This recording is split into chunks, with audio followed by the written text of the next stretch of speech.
Before we start the pre-boot conference, we request our head back secretary to please lead the opening prayer.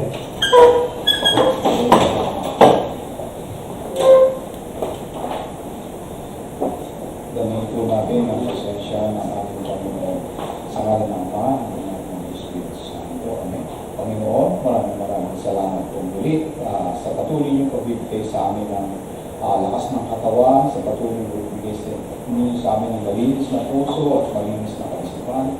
Maraming salamat po, Panginoon. At sa oras na ito, Panginoon, ay hinihiling po namin na magampanan namin ang tinakdang gawa ito na maging matagumpay at maging maayos, Panginoon. Hinihiling din po namin, Panginoon, na gaybayan niyo po ang bawat isa sa amin, pagkalooban ng malakas na pangatawan at malusog na pangatawan, malinis na puso, upang patuloy po kami makapaglingkod sa mamamayan, Panginoon.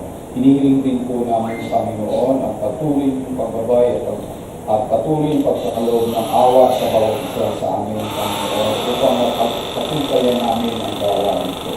Ang lahat po ng ito ay hinihiling namin sa pangalan ni Jesus. Amen. Sa ngalan ng Jesus.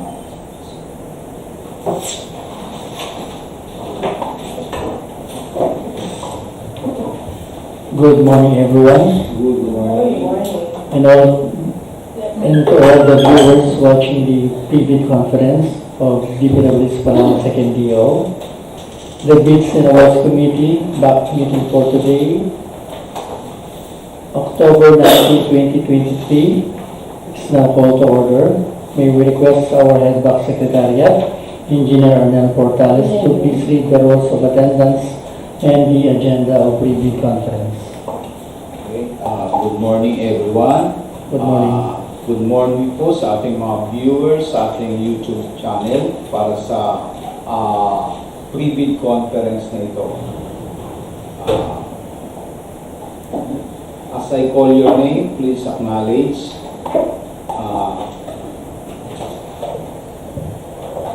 Our attendance for today's meeting for the pre-bid conference of contract ID from 24EF0024 to 24EF0034.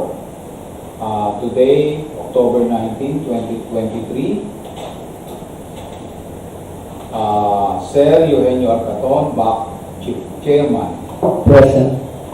Sir Ronald Supanga, back Vice Chairman. Present. Ma'am Maria Kayaw, back Member. Present. Ma'am Mary Ayayo, back Member. Present. Arnel Portales, Abilor Tupas for the back Secretary.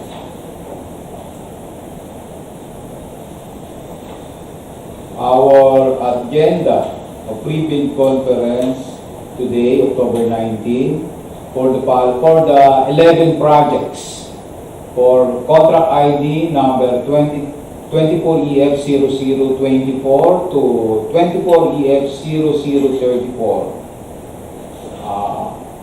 Number 1, agenda, brief presentation, explanation by of the following. Letter A, basic contract data, including contract description, ABC, and duration. Letter B, requirements of bidding documents, including instruction to bidders, general conditions of contract, special conditions of contract, specifications, drawings, bill of quantities, and forms. And letter C, documents to be submitted by the bidders. Until that, we have number 1, technical component envelope. Under that, we have letter A. Under that, we have the Class A documents, and then under the Class A documents, we have 4. Letter A, legal document. Letter B, technical documents. Letter C, financial documents. And letter D, Class B documents. For number 2, financial component envelope, we have number 1, financial, letter A, financial bid form. Letter B, bid prices and BOQ. And letter C, detailed estimate.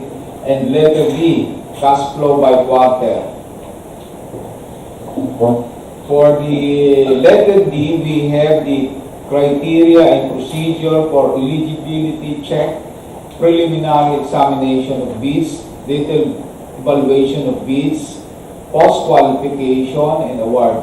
For number 2, we have the questions, comments from bidders, and replies of bank and other representatives of procuring entity.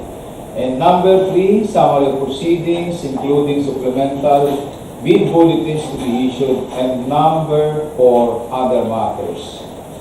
That's all, Mr. Chairman. Thank you, Sir Portales, for the information. May we request our back Vice Chairman, Engineer Ronald Supana, to please discuss the basic contract data. Good morning, Mr. Chairman. Good morning. Good morning po sa lahat ng mga nanonood sa aming YouTube channel. Good morning po. Good morning. I will be discussing the basic contract data for these 11 projects, which is scheduled for bidding on November 6, 2023. The first contract po ay ang contract ID 24EF0024. The contract name is Construction of Lamikan River Flood Control Structures. This project is located at Quezon, Palawan. It is a construction of 200 mm thick reinforced concrete revetment with steel sheet pile and segmental wall. Every 20 meters po ang segmental wall na naka-design para sa flood control structures na ito. The ABC for this contract is 29,400,000. It is funded under FY 2024 NEP with a contract duration of 150 calendar days.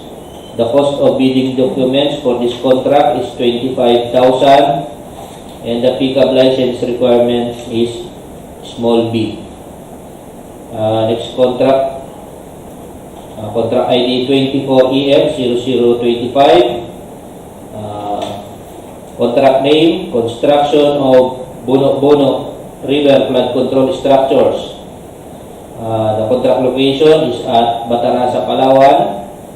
The brief description for this contract, it is a construction of 200 mm thick reinforced concrete revetment with steel sheet piles and segmental wall every 20 meters. The next contract is 24EF0026. The contract name is Construction of Flood Control Sitio Butterfly, Barangay Quinlogan. The contract location is at Quezon, Palawan. The brief description for this contract is it is a construction of 200 mm thick reinforced concrete revetment with steel sheet pile and segmental wall every 20 meters. The ABC for this contract is 24,500,000, also funded under FY 2024 NEP with contract duration of 144 calendar days. The cost of bidding documents is 25,000, and the pickup license requirement is small b.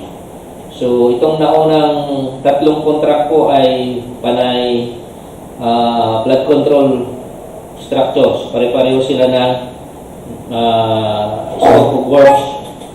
Yan nga po, which is a construction of 200 mm thick na reinforced concrete revetment na merong steel sheet pile, na meron siyang segmental wall every 20 meters. So, the next contract po ay 23EF0027. The contract name, Preventive Maintenance Secondary Road, PPSR Junction, Abo-abo Quezon Road. Station K0140 plus 060 to K0141 plus 000. Then another station K0142 plus 000 to K0142 plus 350. So, ang project po na ito ay brief description ng project na ito ay 50 mm thick asphalt overlay with reblocking of shattered PCCP and pavement markings. So, ito po ay asphalt overlay na mayroong kapal na 2 pulgada along Abo-abo Quezon Road. The ABC for this contract is 37,656,500. The source of fund is funded also under FY 2024 NEP with contract duration of 100 calendar days. The cost of BDOCs for this contract is 25,000. The pickup license requirement is medium A. The next contract is 24EF0028. The contract name is Rehabilitation, Reconstruction of roads with slips, slope collapse, and landslide. Tertiary roads, Palawan, Circum road, along Panalingaan, Tagbita-Latud road section. Ito po ang mga station niya. Intermittent section po ito. Intermittent section. First station is at K0248 plus 961 to K0248 plus 1026. Then K0249 plus 467 to K0249 plus 497. Then another station at K0254 plus 664 to K0254 plus 689. Then K0254 plus 992 to K0254 plus 1022. Then K0263 plus 147 to K0263 plus 179. Then K0263 plus 493 to K0263 plus 521. K0269 plus 022 to K0269 plus 056. Then the last station is at K0269 plus 171 171 to K0269 plus 216, Rizal, Palawan. So the brief description for this contract, construction of concrete slope protection structure with steel sheet pile, concrete shoulder, reconstruction of PCCP and other miscellaneous structures.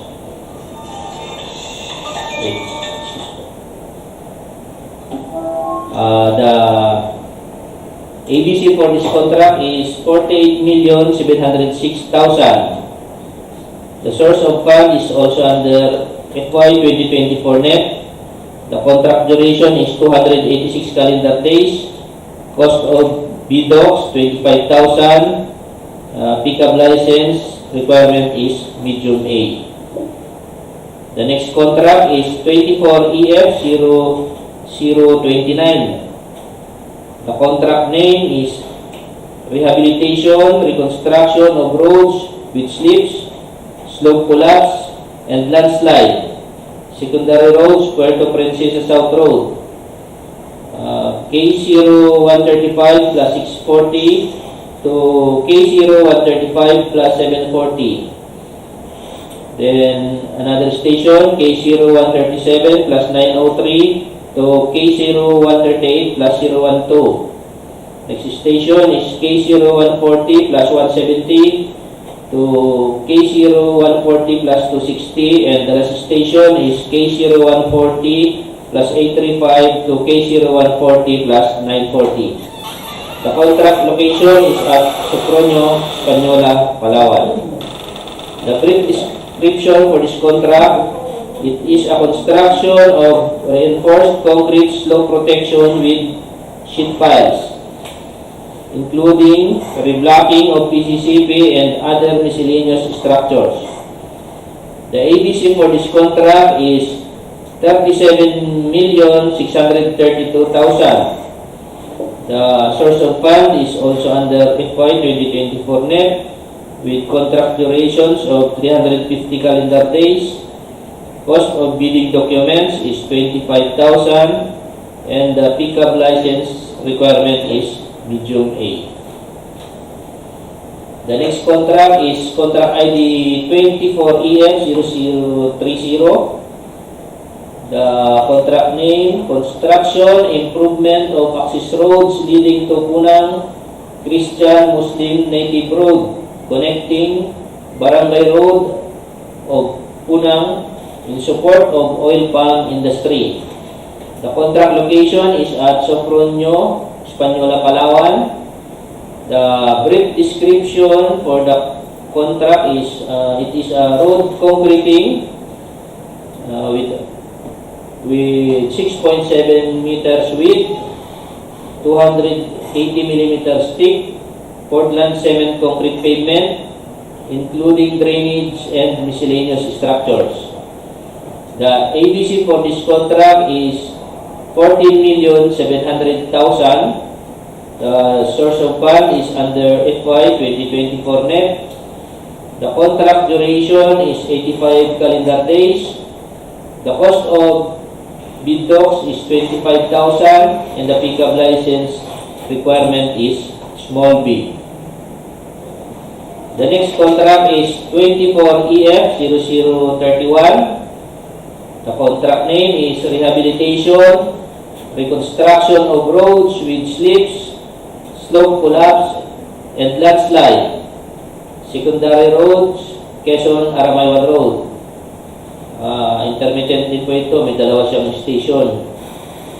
First station is at K0159 plus 664 to K0159 plus 694 and K0170 plus 627 to KC description. The ABC for this contract is 2,303,000. The source of fund is under FY 2024 NEP. The contract duration for this project is 50 calendar days. The cost of bidding documents is 5,000 and the pickup license requirement is small b. The next contract is contract ID 24EF0032. The contract name is Rehabilitation, Reconstruction of Roads with Slips, Slope Collapse, and Landslide. Secondary roads, Kulandanong, Panalingaan, Cross Country Road. Ito po ang kanyang road ID S00065 PW. Chainage 14631 to chainage 14671 and chainage 15907 to chainage 15922. Location is at Rizal, Palawan. It is a construction of concrete slope protection structure. Meron din siyang retaining wall with concrete shoulder and other miscellaneous structures. The ABC for this contract is 3,528,000. The source of fund is under FY 2024 NEP. The contract duration is 75 calendar days. The cost of bidding documents is 5,000. The pickup license or size range is small b. Next contract is 24EF0033. The contract name is Widening of Permanent Bridges, Abo-abo Bridge 2, B00037 PW along Puerto Princesa South Road, located at Nara, Palawan. The brief description is It is a construction of 2 units, 2 lanes, 9.35 meters wide by 28.1 meters long, pre-stressed concrete girder bridge placed at both sides of existing bridge. Meron din siyang redecking of existing 2-lane bridge, complete with bridge approaches pavement, shoulder, sidewalk, concrete slope protection, 50 mm thick asphalt overlay, metal guardrails, and street LED lights. The ABC for this contract is 70,445,000. The source of fund is under FY 2024 NEP with a duration of 274 calendar days. The cost of bidding documents is 50,000 and the pickup license requirement is medium A. For the last contract, 23EF 0034. The contract name is Construction of Multipurpose Building at Barangay Ransang. The contract is located at Rizal, Palawan.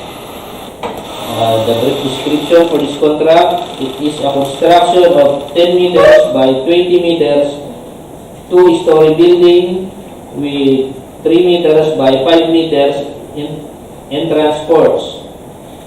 Meron pong ang building na ito ay merong multipurpose hall, 2 offices, records office, stock room, toilets, 2 quarters, 3 chamber septic vault, furnitures, CCTV system, concrete parking space at front, and 2 solar post light.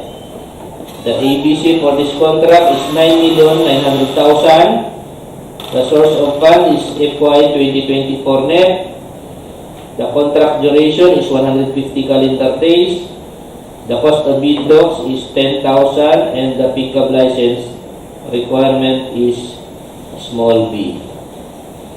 So that's all with regards to the basic contract data for these 11 projects. Thank you very much. Thank you, Vice Chairman Sapang, for the information.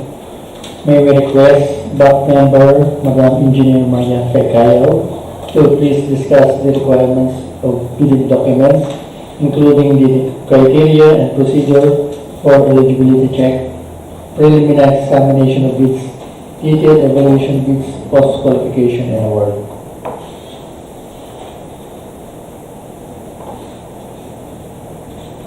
Yes, Mr. Chairman, good morning, everybody. Good morning. For the criteria,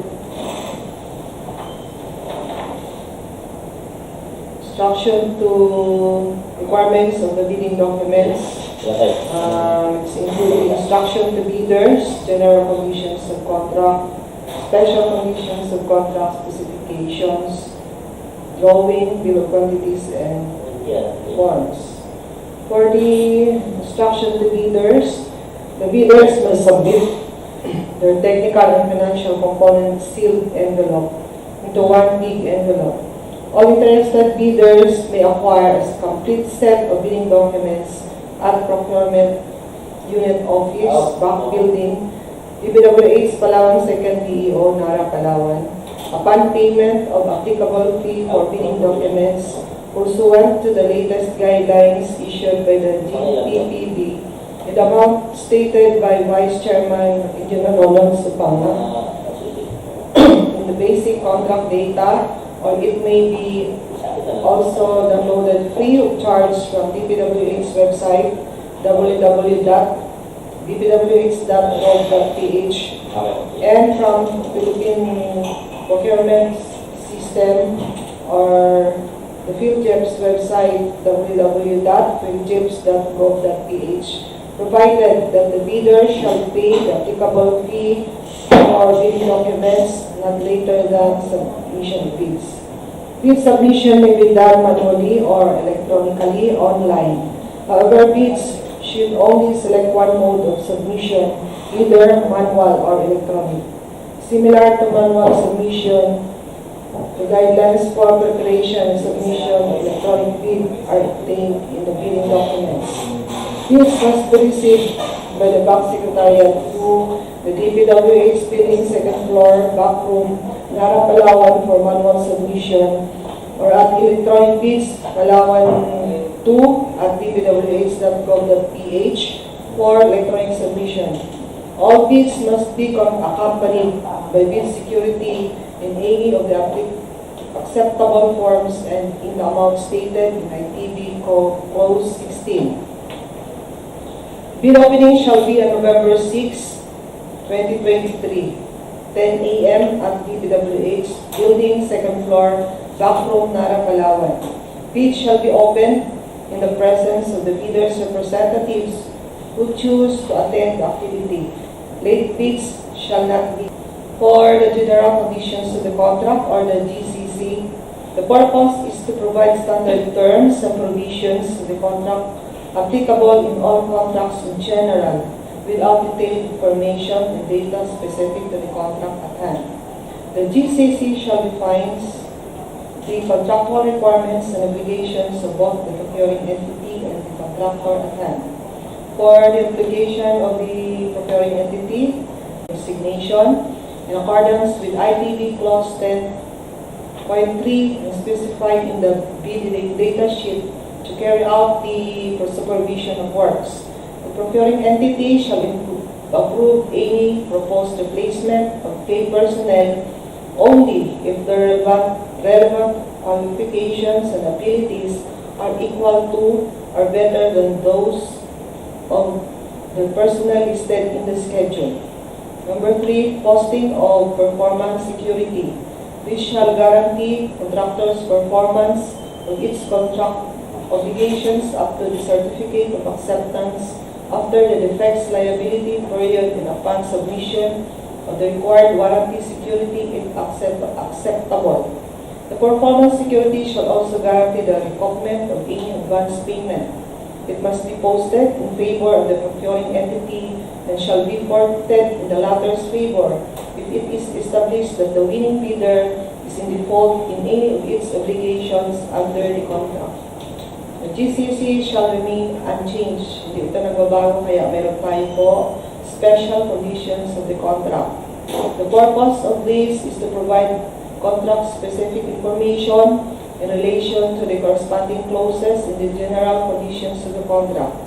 The SCC shall specify contractual requirements linked to the special circumstances of the procuring entity and works procured.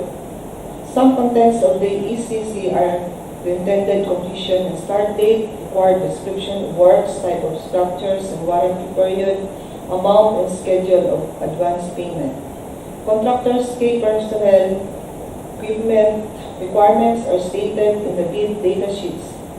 For the specifications shall reflect necessary minimum requirements. It should promote the broadest possible competition while assuring structural integrity and performance of the infrastructure.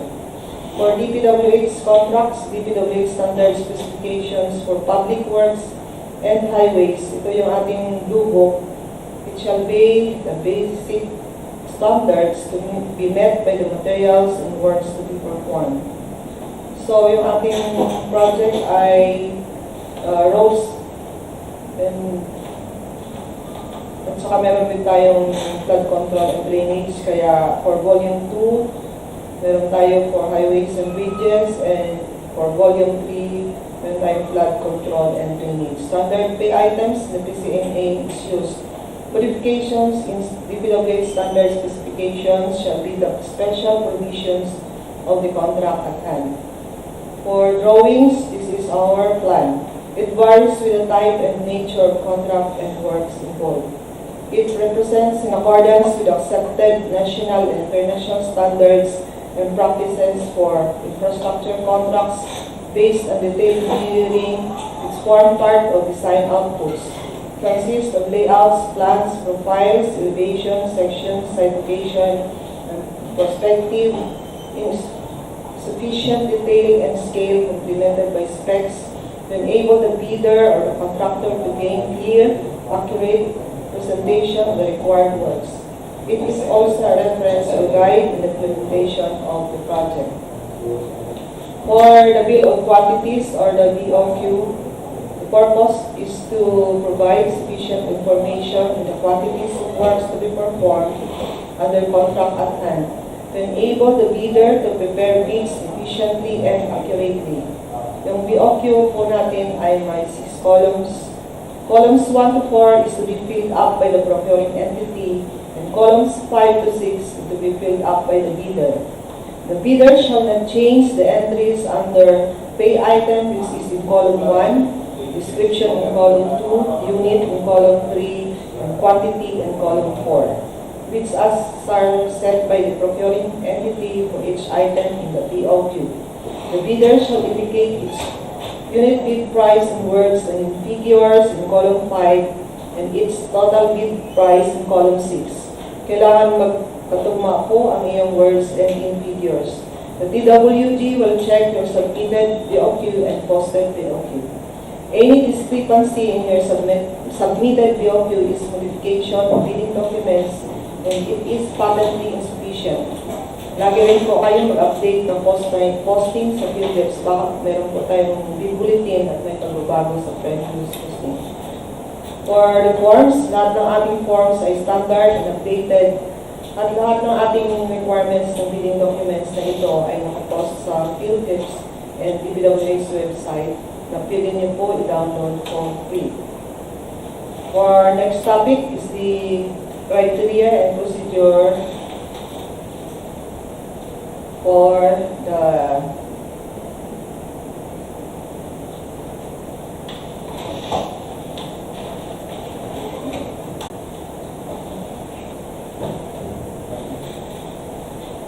criteria and procedure for eligibility check, preliminary examination of bids, evaluation of bids, post-qualification, and award.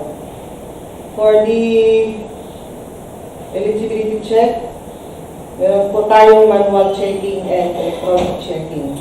For the manual checking procedure, it will be conducted by the bank.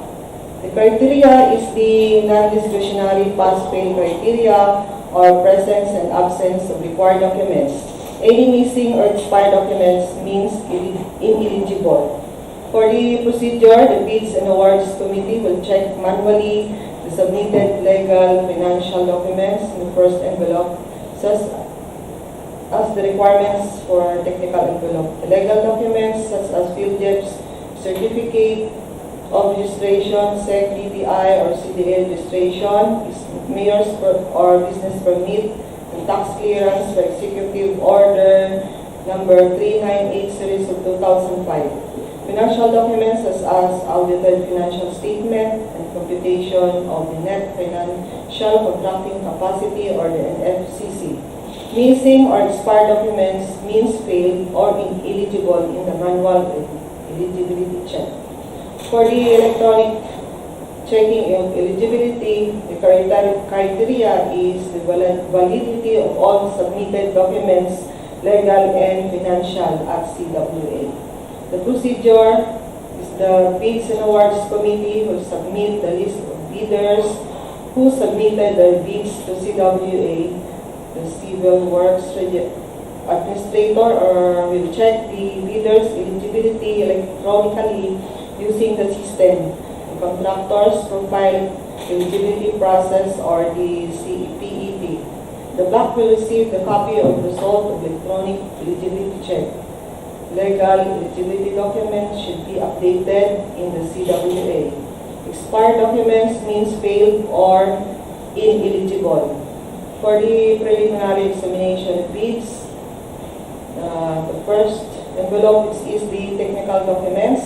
The criteria is non-discretionary, pass or fail criteria, or presence and absence of documents. Any missing documents means fail. If present means pass.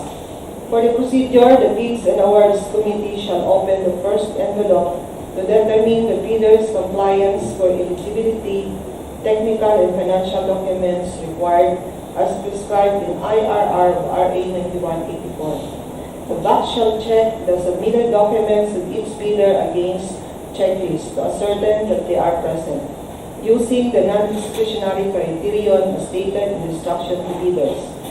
If a bidder submitted the required documents, it shall be rated passed for that particular requirement. For bids that fail to include the requirement or are incomplete or patently insufficient shall be rated fail. Any missing or expired document means fail or automatically disqualified. For the second envelope, which is the financial documents, the criteria is the same as the first envelope. Non-discretionary pass-fail criteria are presence and absence of documents. Any missing documents means fail, if present means passed. For the procedure, after determining compliance in the first envelope, the BAC shall open the second envelope of the eligible bidder whose first envelope shall rated passed. For bidders whose first envelopes were rated fail, their second envelope shall not be opened. It will be returned to the bidder unopened.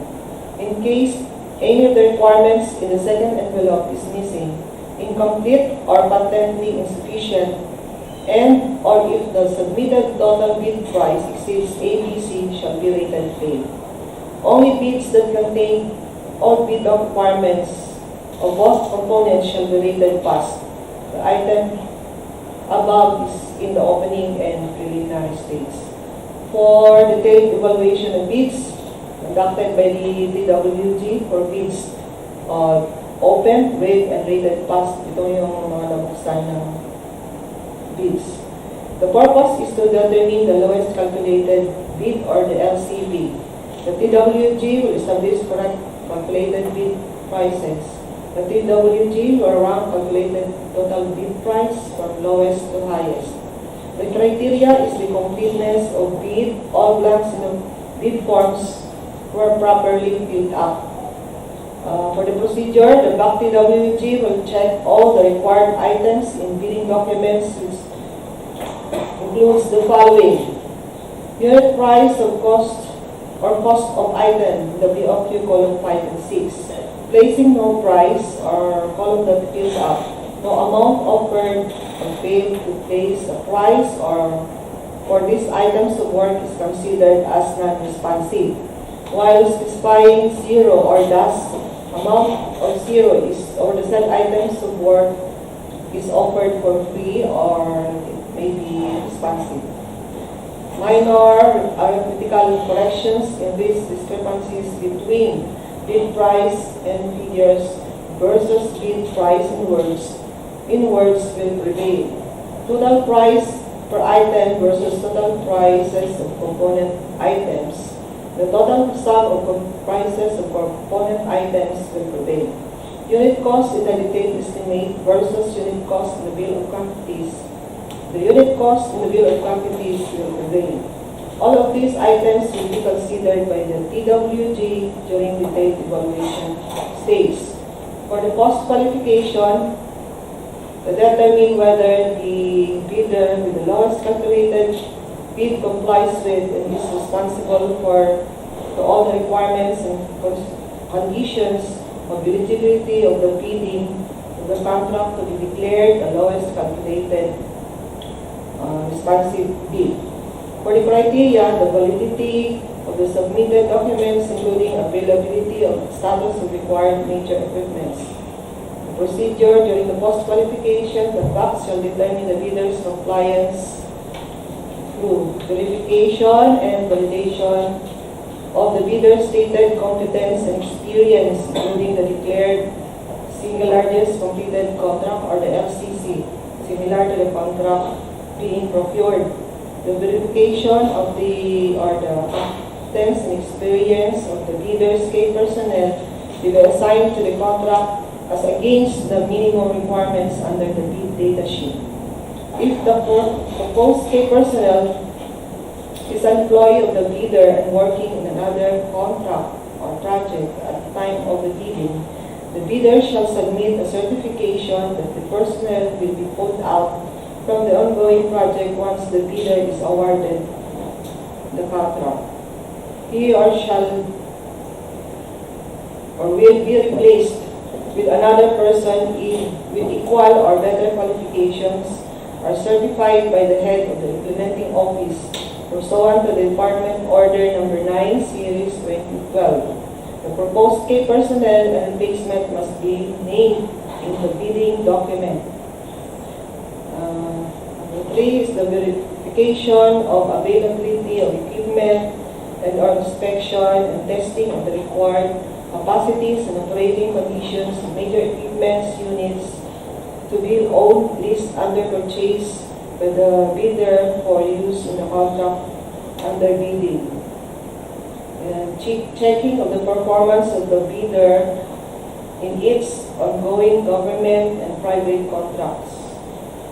And if any of these ongoing contracts shows reported, letter A, reported negative slippage of at least 15% in a single contract, reported negative slippage of at least 10% in 2 or more contracts, failure of the contractor to commence repair works on ongoing contracts within 7 days and to complete them in 30 days after receipt of the procuring entity's notice of defects and deficiencies, and failure of the contractor to commence repair works in contracts with pending certificate of acceptance within 30 days and to complete the works within 90 days after receipt of the procuring entity's notice of defects and failures or substandard quality of works as per contract or specifications, unsatisfactory performance of the contractor's obligations as per contract terms and conditions at the time of inspections,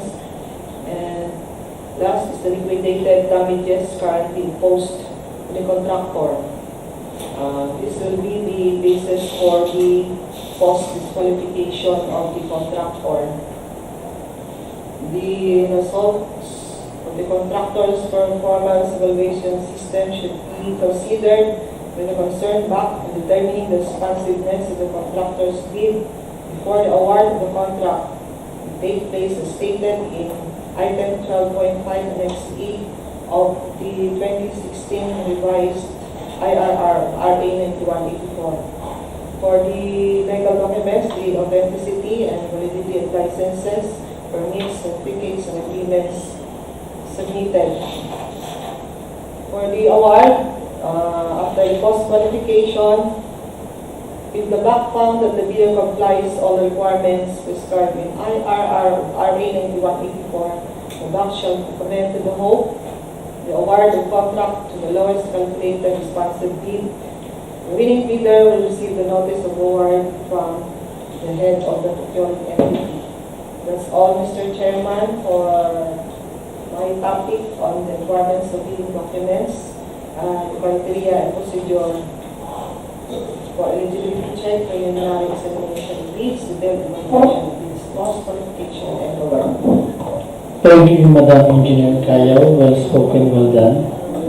May we request Back Member Madam Bataraza to please discuss further the documents to be submitted by the bidders.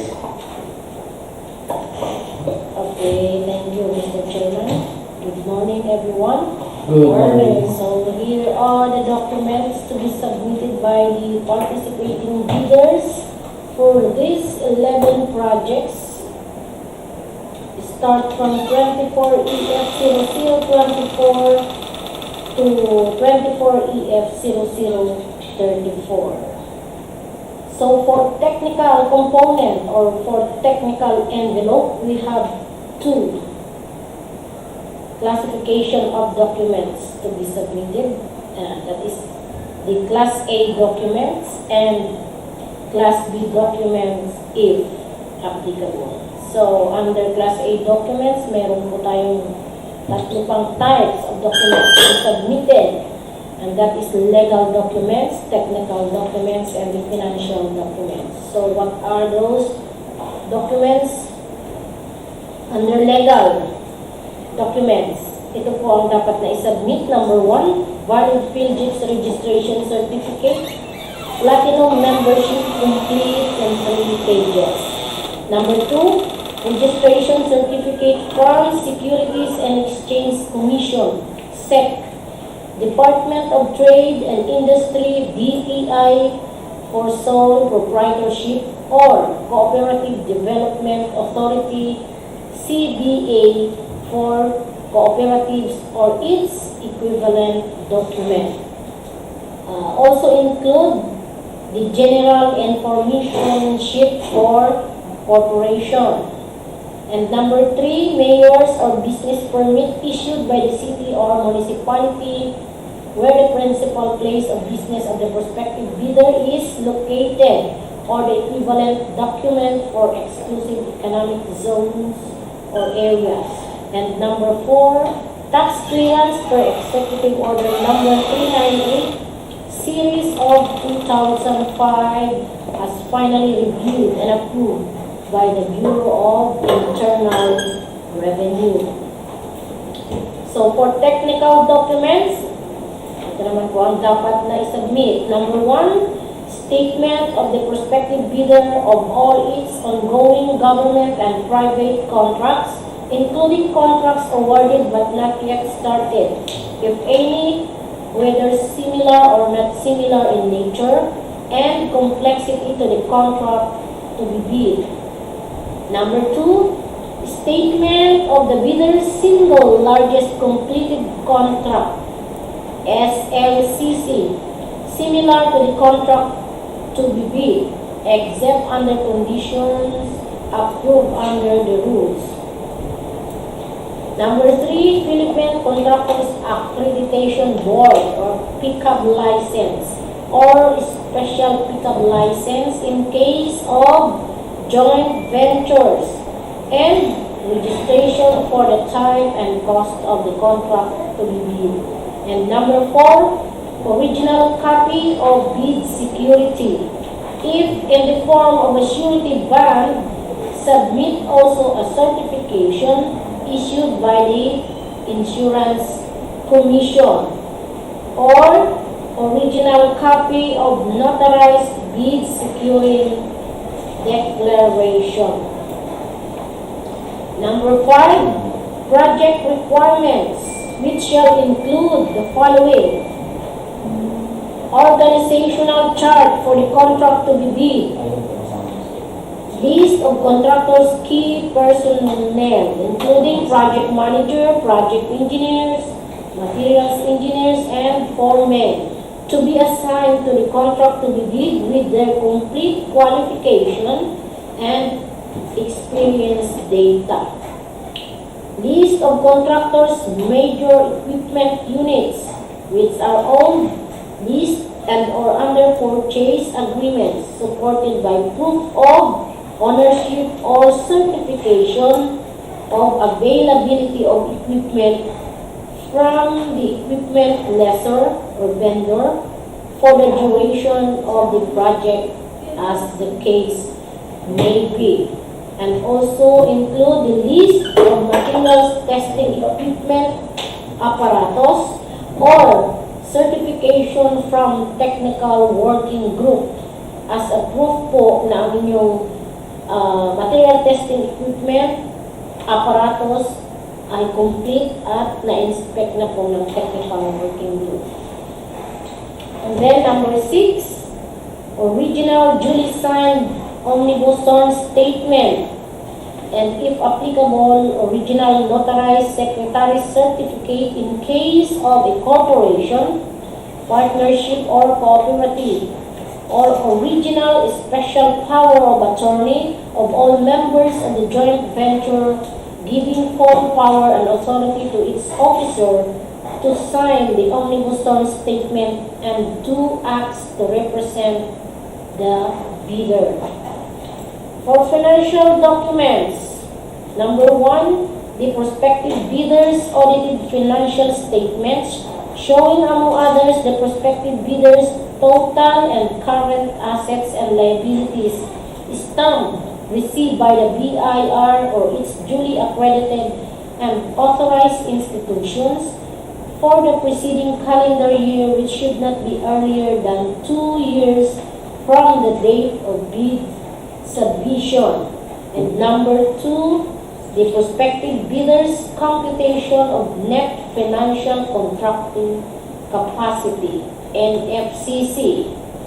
So para po sa Class B documents, if applicable, duly signed joint venture agreement in accordance with Republic Act number 4566 and its implementing rules and regulation in case the joint venture is already in existence, or duly notarized statements from all the potential joint venture partners stating that they will enter into and abide by the provisions of the joint venture agreement in the instance that the bid is successful. So, para naman po sa aking financial envelope, ito naman po ang mga documents to be submitted. Number 1, original of duly signed and accomplished financial bid form. Number 2, original of duly signed bid prices and the bill of quantity. Number 3, duly accomplished detailed estimates form, including a summary sheet indicating the unit prices of construction materials, labor rates, and equipment rental used in coming up with a bid. And number 4, cash flow by quarter. So, paalala lang po sa lahat ng mga bidders, dapat po ang inyong mga documents to be submitted is in clear copies. Fill it up completely, readable, paginated, and duly signed by the bidder. Because ito po, any missing, incomplete, or patently insufficient document in the above mentioned checklist is a ground for outright rejection of your bid. So that's all po, Mr. Chairman. Thank you, Madam Ayayo, for the clear information and well-defined explanation. Since no prospective bidders on the initial forum, it is need to be conference at the back room. We will now proceed on the next agenda for the summary of proceedings. The back chairman will convene the Bids and Awards Committee members to conduct the bid opening of the following activities. The first activity is the preliminary examination of the technical component, then the eligibility checking done electronically through the PPSR Works application, CWA, followed by the preliminary examination of the financial component, and finally the announcement of the results by reading the abstract of bids. Engineer Portales, do we have supplemental bid bulletins issued? Sa ngayon, Mr. Chairman, wala pa. Ewan ko lang, kasi yun namang natin, focus natin 7 days before the opening bids. Kung sakaling magkakaroon, focus natin. Noted. This ends our preview conference. The back meeting is now adjourned. Okay, adjourned na po.